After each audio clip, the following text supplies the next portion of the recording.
সুষ্ঠু নির্বাচনের মাধ্যমে বাংলাদেশের শান্তিপূর্ণ ট্রানজিশন দেখতে চায় যুক্তরাষ্ট্র।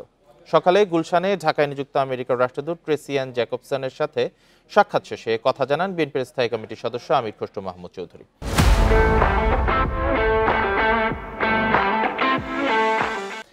গুলশানে বিএনপি চেয়ারপারসনের কার্যালয়ে সাক্ষাৎ হয়।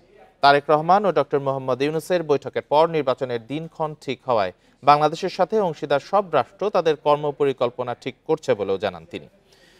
আমির খসরু আরও বলেন, সংস্কার সহ বিভিন্ন ইস্যুতে আগামী 1 মাসের মধ্যে ঐকমত্যে পৌঁছানো সম্ভব। পাশাপাশি জুলাই সনদে ভিন্নমত থাকলেও সেসব বিষয়ে ঐকমত্য হবে। সেই সংস্কারগুলো শেষ করে নির্বাচনের দিকে এগিয়ে যাবে দেশ। এ সময় ছিলেন দলের মহাসচিব মির্জা ফখরুল ইসলাম আলমগীর ও সাংগঠনিক সম্পাদক শামা ওবায়েদ। একটা স্বস্তির ব্যাপার, সবাই জানে যে ডেমোক্রেটিক ট্রান্সফরমেশন আমরা যেদিকে যাচ্ছি সেটার একটা দিনক্ষণ মোটামুটি একটি সিদ্ধান্তে আসা গেছে ফেব্রুয়ারি।